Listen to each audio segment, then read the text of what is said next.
Radio active पदार्थों की सक्रियता। ठीक है, ये क्या चीज़ होती है?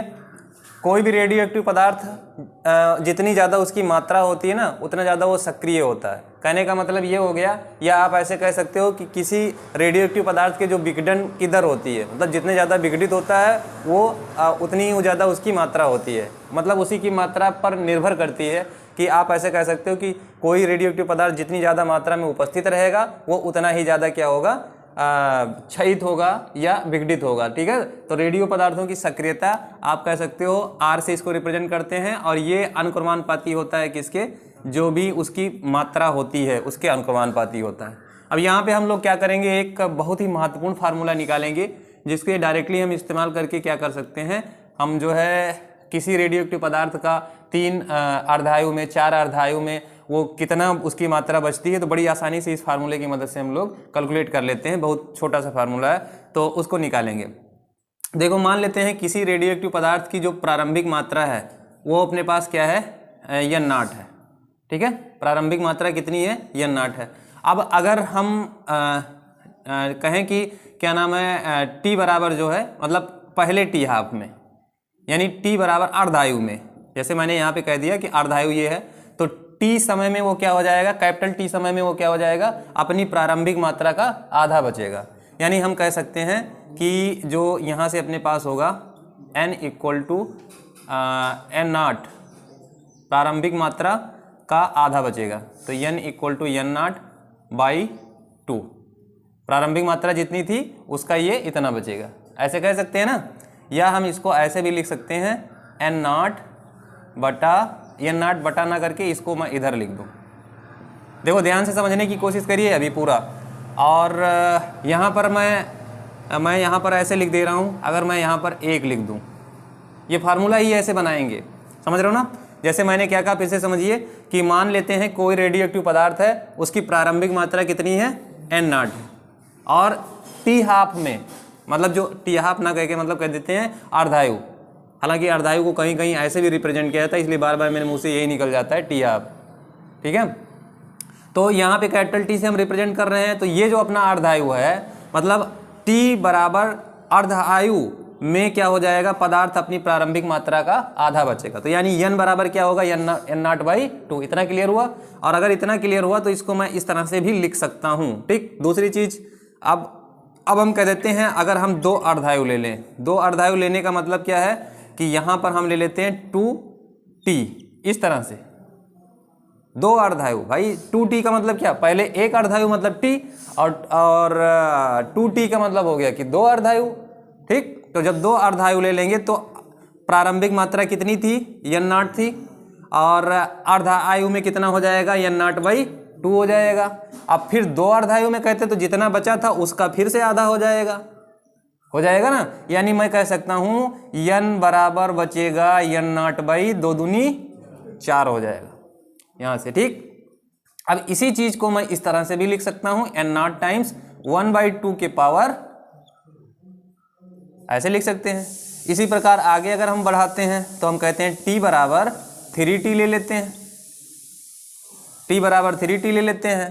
तो अपने पास फिर से देखिए, अब अपने पास जो मात्रा बची हुई है वो ये है, और यहाँ पर मैंने 1 अर्धायु और बढ़ा दिया। पहले 2 अर्धायु था, 1 अर्धायु और बढ़ा दिया, तो 1 अर्धायु बढ़ाने से क्या होगा कि जो भी मात्रा अपने पास थी उसी का फिर से आधा हो जाएगा, तो इस तरह से यहाँ पर तो मुझे मिल गया था N0 बाई 4, N0 बाई 4 मिल गया था। अब मुझे क्या मिल जाएगा, N0 बाई जो भी है उसी का आधा, यानी यहाँ से हमको मिल जाएगा N बराबर N0 बाई 8, इस तरह से प्राप्त हो जाएगा।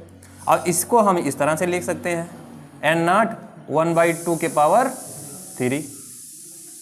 यानी कहने का मतलब है, इसी तरह से अगर आगे बढ़ते जाएं तो T बराबर एक और ले लेते हैं 4T पर, मतलब 4 अर्धायु जब ले रहे हैं तो 4 अर्धायु पर क्या हो जाएगा, जो प्रारंभिक मात्रा यहीं पर थी N0 बाई 8 थी, यही वाला बढ़ करके क्या हो जाएगा, N0 बाई 16 हो जाएगा। यानी N बराबर हो जाएगा N0, डायरेक्ट लिख रहा हूँ इसको, 16 हो जाएगा। और इसको मैं लिख सकता हूँ N बराबर N0 टाइम्स 1/2 के पावर 4।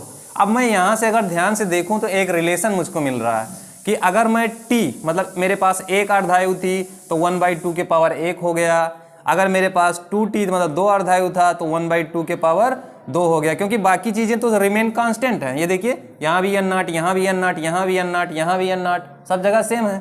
बट जो बदल रहा है, जो वैरी कर रहा है, और वो भी किसके साथ, समय के साथ में। तो अपने पास यहाँ पर देखो 1 अर्धायु था तो यहाँ पर 1 लिखे, यहाँ पे 2 अर्धायु हो गया तो 2 लिख दिए, यहाँ पे 3 अर्धायु हो गया तो यहाँ पर 3 लिख दिए, यहाँ पर 4 अर्धायु हो गया तो यहाँ पे 4 लिख दिए। अब ऐसे मान लो अगर कहीं n अर्धायु रहे तो यहाँ पे n लिख देंगे, यहाँ पे क्या लिख देंगे, n लिख देंगे। मान लीजिए n अर्धायु के लिए, n अर्धायु।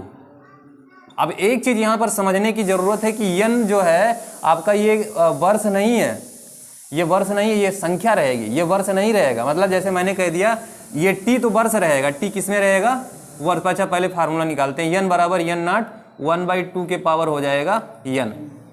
तो यही मैं इंपॉर्टेंट फार्मूला निकालने की बात शुरुआत में कर रहा था, ये इंपॉर्टेंट फार्मूला है। और इसकी मदद से जहाँ n क्या है, जो है जितने n t हाफ n अर्धायु के बाद में बची हुई पदार्थ की मात्रा, जो रेडियो एक्टिव पदार्थ है उसका n समय अंतराल के बाद में, मतलब ये आप कहो कि n अर्धायु के बाद में, है ना, बची हुई मात्रा। और n नॉट क्या है, उसकी प्रारंभिक मात्रा थी। और 1/2 आप जानते हो न्यूमेरिकल है। अब यहाँ पर इसको समझते हैं n को और t को।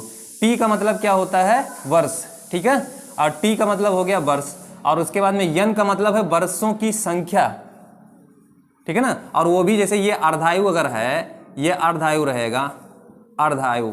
तो वास्तव में देखा जाए तो ये जो अगर एग्जैक्ट वर्ष निकालना चाहते हो तो t बराबर आपको nt करना पड़ेगा। और इसको भी ध्यान रखना है, ये रिलेशन को, बिकॉज ये रिलेशन अगर तुमको नहीं पता है तो न्यूमेरिकल आप उसमें नहीं लगा पाओगे, उसके लिए आपको बड़ी कठिनाई होगी, आप उस तरह से नहीं लगा पाओगे। मतलब ये रिलेशन भी आप ध्यान रखना है। ये t क्या है, समय, t क्या है, समय, n क्या है, अर्धायु की संख्या, और t क्या है, अर्धायु। अब देखो समय कैसे निकलेगा। मान लो कोई उदाहरण ले लेते हैं, मान लेते हैं कि जैसे यूरेनियम ही है, तो मान लेते हैं यूरेनियम का जो क्या नाम है, अर्धायु है, मान लेते हैं 500 वर्ष है। अपनी तरफ से मान लेते हैं, स्वेच्छा से ऐसा होता नहीं है ये, लेकिन मैं ऐसे अपने मान ले रहा हूँ।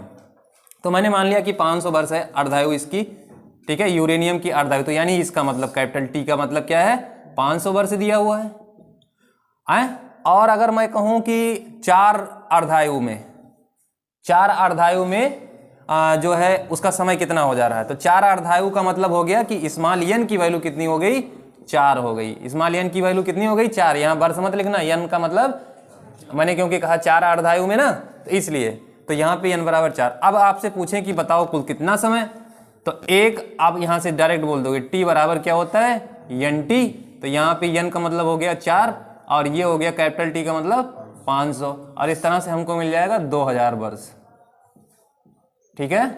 तो ये हो जाएगी T और ये है आपका टाइम। तो इस तरह से न्यूमेरिकल का यहाँ पे इसमें चीज़ों को समझ करके बहुत आसानी से न्यूमेरिकल लगेंगे चुटकियों में। मतलब मुझे लगता है कि इसको आपको हल करने की ज़रूरत भी नहीं पड़ेगी, आप देखेंगे क्वेश्चन और तुरंत बता देंगे आंसर। बस खाली ये फार्मूला और ये फार्मूला यदि आपको ध्यान रहता है।